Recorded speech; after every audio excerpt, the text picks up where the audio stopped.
நான் வரவேற்கிறேன். நன்றிப்பா. விடுதலைக்கு வந்து இதே மாதிரி ஆதரவு கொடுத்தீங்க. சூரியோட எல்லா படத்துக்கும் உங்களுடைய பேரன்பு அவன் மேல பெருமழையா பொழியட்டும். எனக்கு என்ன இருப்பா, டைம் ஆச்சு, தியேட்டருக்கு படம் பார்க்க வந்துடுவாங்க, சீக்கிரம் பேசணும். எல்லாரும் இங்க கேட்ட பேச்சுலேயே வந்து அம்மா வடிவுக்கரசி அம்மாவோட பேச்சு தான் பிரமாதம். ஆமாம், பிரமாதம் பிரமாதம். உங்களுடைய பேச்சு வந்து உங்கள் இயக்குனர் உங்களை எவ்வளோ சந்தோஷமாக வச்சுருந்தாரு, அந்த செட்டு எவ்வளோ அழகாக இருந்ததுன்னு அதை சொல்லிச்சது. வெற்றி சார் சொல்லிட்டே இருந்தார், செந்தில்குமார் வந்து மனிதர்களை கையாளுவதில் மிகவும் வல்லவர், அன்புல வந்து பார்த்துப்பாருன்னு சொன்னார். செந்தில் நம்மளும் ஒரு படம் பண்ணுவோம் செந்தில், ரொம்ப நான் எனக்கு உங்கள் எல்லா தாண்டி உங்கள் அது பக்கத்தில் உட்காந்து உங்களுடைய அது பெரிய மூத்த சகோதரனை போல் ஒரு தகப்பன் சாணத்தில் உட்காந்து உங்களை ரசிச்சுட்டே இருந்தார் வெற்றி சார். வந்து குதிச்சுக்கிட்டே இருந்தார். அது மாதிரி எனக்கு உங்களை பற்றி முழுசாக எதுவும் தெரியாது, பட் ஆனால் கேட்கறதுக்கும் கடைசியில் வடிவுக்கரசியமாக பேசும்போது அவங்க எவ்வளோ கம்ஃபர்டபுளாக எவ்வளோ சந்தோஷம் ரசிச்சிருக்காங்க, எவ்வளோ விஷயத்தை அப்சர்வ் பண்ணியிருக்காங்கன்னு தெரிஞ்சது. ரொம்ப நல்லா இருந்தது, சந்தோஷமாக இருந்தது. ஸோ உங்களுக்கு முதல்ல வாழ்த்துக்கள். அப்புறம் யாராவது ஒருத்தர் ஜெயிச்சு வந்தாங்கன்னா அவங்களோட ஆரம்ப கட்டம் வரைக்கும் தான் நமக்கு மோட்டிவேஷன், ஓகே இங்கேருந்து வந்து வாங்கினேன். ஆனால் சூரி மாதிரி ஒரு ஆள் வந்து முதல்ல சினிமாவில் என்ட்ரி ஆகி இப்படி வந்தது ஒரு பெரிய சாதனையாக இருந்தாலும் இவ்வளோ நாள் இருந்த அந்த ஸ்பேஸில் இருந்து ஜென்ரலாக வந்து என்னுடைய அனுபவத்தில் நான் ஒரு விஷயத்தை எப்படி அப்ரோச் பண்ணுவேன் அந்த ஆங்கிள்லேருந்து பார்த்து சொல்லும்போது, இவ்வளோ நாள் காமெடியனாக இருந்து ஒரு சீன் கொடுத்தம்போது ஒரு சீனை வந்து நம்ம என்ன பெர்ஸ்பெக்டிவில் அதை எப்படி அப்ரோச் பண்ண போகிறோம், எப்படி ரீச் பண்ண போகிறோம், அதோட ஏற்ற இறக்கம் எங்கே இருக்குன்னு ஒரு சீன் அனலைஸ் பண்ணி அப்புறம் டைரக்டரோட பேசி அதை பண்ணுறதுங்கிறது ஒருத்துக்கு ஒரு டெக்னிக் இருக்கும். சூரியோட ஒர்க் பண்ண வரைக்கும் என்னென்னா நான் வந்துட்டு ரொம்ப கம்மியாக தான் ஒர்க் பண்ணிருக்கேன், ஒரு 2-3 படம் பண்ணிருக்க மாட்டோம், அவ்வளோதான் இருக்கும். ஆனால் ஒரு சீனுக்குள்ள இந்த காமெடியை மட்டும் தேடின ஒரு மூளை வந்து ஒரு ஸ்டேஜுக்கு அப்புறம் இத்தனை வருஷம் ப்ராக்டிஸ் பண்ணிட்டு அதை எப்படி ஒரு பொட்டகனிஸ்டா கதையின் நாயகனாக வந்து அதை ப்ரெசென்ட் பண்ண போகிறோங்கிறத யோசிக்கிறது அது பெரும் கஷ்டம். அது ஏன்னா ரொம்ப நாளாக ஒரே ஃபார்மில் யோசிச்சுட்டு அதுலேருந்து உடச்ச இன்னொரு ஃபார்ம் உடைக்கிறதுங்கிறது.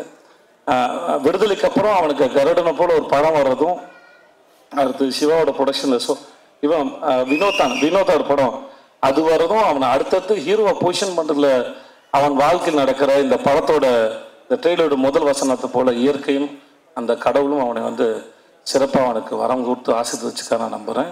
அவனோட அடுத்தடுத்த படங்களும் அவன் மேலே ஒரு நல்ல ஒரு எதிர்பார்ப்பை ஏற்படுத்துது. அவனை ஹீரோவை மோல்டு பண்ணுறதுக்கும் அது ரொம்ப அழகாக வடிவமைக்குதுன்னு அதை பார்க்குறேன். அதை பார்த்து ரொம்ப ரசிக்கிறேன் நான். நம்ம ஊர் மூஞ்சி ரொம்ப அழகான சிறந்த கருப்பான அழகாக நீ வாழ்க வளர்க நல்லா இருப்ப நீ. இங்கே வந்தது அத்தனை பேருக்கும் நன்றி. அடுத்த முறை இந்த மதுரை மட்டும் இல்லாமல் அகில உலக அப்படி தான் போட்டு நிறைய ஊர்லேருந்து அவனுக்கு பேனர் வரட்டும். வர பஸ்ஸு 1-2 இல்லாமல் இன்னும் நிறைய பஸ் இந்த ஆள் வரட்டும். வாழ்க. நன்றி. வந்து நான் இருக்கும். நன்றி. தேங்க்யூ. முக்கியமா 2 ஹீரோஸ் உங்க பக்கத்துல இருக்காங்க. 2 பேர்ட்ட இருந்தும் ஒரு விஷயம் எடுத்துக்கணும் அப்படின்னா என்ன எடுத்துப்பீங்க? ஹீரோ சூரிய அவர்கள் சேதோன்ட்ட இருந்து ஒரு விஷயம் எடுத்துக்கணும், எஸ்கேன்ட்ட இருந்து ஒரு விஷயம் எடுத்துக்கணும். நான் தம்பிக்கு தோன்று அவர் டான்ஸ் எடுத்துக்கணும்னு ஆசைப்பாரு. எஸ்கேன்ட்ட இருந்து டான்ஸ், மாமா கிட்ட இருந்து body language. Okay, super. So இப்போ வந்து ஹீரோ சூரிய என்ன ரீமேக் பண்ண போறாரு ஏதோ ஒரு படம்னா, எஸ்கேனோட படம் எந்த படம் ரீமேக் பண்ணுவீங்க? சேதனோட படம் எந்த படம் ரீமேக் இல்லைன்னா பார்ட் 2 பண்ணணும்னா அண்ணனோட எந்த படங்கள் எடுப்பீங்க? வருத்தப்படாத வாழ்வு சங்கம். அதுல அவர் தானே ஹீரோ. இல்லண்ணே, அவர் இல்லண்ணே, அவர் வந்து உங்க ரோல் பண்ணோம் அப்படின்ற. அவர் ரோல் யாரு? நீங்க கேளுங்கண்ணே, போஸ்ட் பாண்டியா யாரு நான் பண்ணுவா? தம்பி நானே பண்ணிடுறேன். Double role, double action. பாத்தீங்களா? அத கூட யாருக்கும் விட்டு தர மாட்டேன், நானே தான் பண்ணுவேன். தம்பி நீங்க பண்ணுங்க தம்பி. விஜய் பண்ண, விஜய் ஹீரோ அவன் பண்ண மாட்டேன். தம்பி அடுத்து வளர்ந்து வர காமெடி பண்ணட்டும். சரி, ஓகே ஓகே. மாமா படம் வந்து சூது கவும். ஓகேண்ணே. கூடு விட்டு கூடு போயிறாரு சூரியண்ண. ஒரு நாள் எஸ்கேனோட பாடியில உடம்புல இருந்தீங்கன்னா என்ன பண்ணுவீங்க? ஒரு நாள் சேதனோட உடம்புல இருந்தீங்கன்னா என்ன பண்ணுவீங்க? போயிட்டு ஒரு 10 புடி தம்பி உடம்புக்கு போன ஒரு 10 புடி சேர்த்து போய் டக்குன்னு அட்வான்ஸ் வாங்கிட்டு வந்துருவேன். ஆமா, எல்லாம் ஒரு 2030 வரைக்கும் டேட் இருக்காது. பெரிய அமௌண்ட் வாங்கி பேங்க்ல போட்டு நான் மட்டும் போய் நறுக்குன்னு உட்காந்துக்கிறேன்.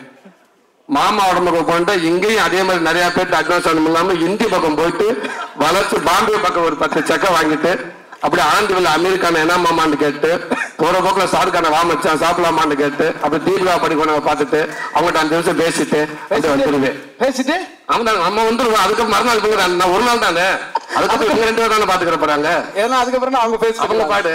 இப்போ ஹீரோ சூரியனுக்கு ஒரு அட்வைஸோ இல்ல ஒரு டிப்போ இல்ல நீங்க ஃபாலோ பண்ற கோட்டோ ஏதோ ஒண்ணு சேது ஒரு விஷயம் எஸ்கே ஒரு விஷயம் சொல்லணும்னா ஒரு அட்வைஸா இல்ல ஃப்ரெண்ட்லியா அன்பா எது வேணா சொல்லலாம் ஒரு ஷேர் ஏதாவது ஒண்ணு சொல்லணும்னா என்னென்ன சொல்லுவீங்க? சேது ஒரு விஷயம் நான் பெரியவரோ இந்த கேள்வி ஆரம்பிக்கும் போது ஏதோ நாங்க ரொம்ப சீனியர் மாதிரியும் இவன் ஏதோ எல்லாம் ஒன்னா வந்துதான். அட்வைஸ்லாம் ஒன்றும் இல்லை. இந்த எஸ்கே டிராவல்ஸ் ஒன்று வந்து ஒரு ஏதோ ஒரு பயம் ஓரத்தில் இருக்குன்னு நினைக்கிறேன். உனக்கு தேவையே இல்லை. அப்புறம் உண்மையில நிறைய பேர் பேரன்பு வச்சுருக்காங்க. தொழிலில் சின்சியராக பண்ணாதவங்களுக்கு தான் பயம் இருக்கணும். ரொம்ப நேர்மையாகவும் சின்சியராக பண்ணுற ஒருத்தர் தொழில் என்றைக்குமே விடாது. நீ வாழ்க்கை நல்லா இருப்பேன். நன்றி. பயம் அவசியம் இல்லாது. ஸோ இன்னைக்கு போனால் திரும்பி வந்துடுவோமோ அப்படின்னு உன்னை வேற ஒருத்தவங்க எப்படி பார்க்குறாங்கன்னு நினச்சி சந்தேகத்துக்கு தான் பதில் சொல்ல தேவையில்லைன்னு நினைக்கிறேன். நம்மளை என்னவா பார்க்குறோம் தான் இந்த மேட்ரு. அதனால வாழ்த்து. தேங்க்யூ மாமா. அட்வைஸ்லாம் சொல்ற அளவுக்கு அட்வைஸ் இல்லைண்ணா ஏதோ ஒரு விஷயம் ஒரு அன்பா ஒரு அன்பு அண்ணனுக்கு நீங்க இல்லை அவருக்கு எல்லாமே தெரியும். கிளியரா தான் போயிட்டு இருக்காரு. நீங்க அவர் படங்கள்லாம் பார்த்தாலே தெரியும். ஸோ எதுவுமே நம்ம சொல்ல தேவையில்லை. ஒரு விஷயம் எங்க 2 பேருக்கு ஏதாவது ஏதோ அது இல்லடா. இப்போ சொல்ற நாடகம்லாம் வச்சு பார்த்தா ஏதோ நாங்க வந்து சின்னதா ஒரு பையன் வந்திருக்கான் அவனுக்கு ஏதோ அட்வைஸ் பண்ற மாதிரி இருக்கு. டேய் நீ யாரு சிவா தெரியும்ல? எனக்கும் தெரியும். இங்க பாருங்க அதான் எனக்கும் அதான் புரியும். சைதாப்பேட்டையில வெண்ணிலா கபல் நடிக்கும் போது இரவு முழுவதும் தம் அடிச்சு பேசியிருக்கோம். நிறைய கதை சொல்லியிருக்கான். அவன் வாழ்க்கையே ஒரு நாள் படமாக கூட சுவாரஸ்யமா இருக்கும். இதுக்காக சொல்ல நிஜமா அவன் லைஃப் வந்து ரொம்ப இன்ட்ரெஸ்டிங்கான ஜேர்னி அவனோடது. அதனால எங்க 2 பேருக்கும் இந்த இளைய தலைமுறைக்கு ஏதாவது அறிவுரை கொடுத்துட்டு போங்க. கண்டிப்பா நீங்க அவரை தான் கேட்கணும். அவர் ஈஸ்ட்மேன் கலர்ல இருந்து நடிச்சுக்கிட்டு இருக்காரு. அவர் அண்ணன் இல்லண்ணே நம்ம சொல்றேன் சின்ன குழந்தை நட்சத்திரம் அறிமுகமாகி தம்பி போஸ்ட் பண்ணி கூட இருந்திருக்காரு தம்பி.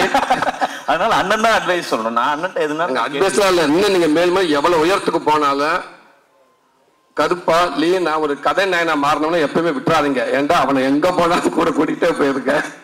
இதை நான் சொல்வேன். ஒரே ஃபைனல் ஆசை சூரியனோட ஆபீஸ்ல ரொம்ப முக்கியமான ஒரு 2-3 போட்டோஸ் மட்டும் இருக்கும். இப்ப எடுக்கக்கூடிய ஒரு புகைப்படமும் கண்டிப்பா ஒரு ஆபீஸ்ல வரணும்ன்றது எங்களோட ஆசை.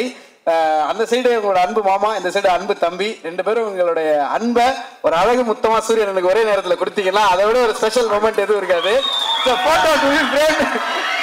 ப்ளீஸ் சாதாரணமா ஒரு போட்டோ எடுத்துக்கோமா?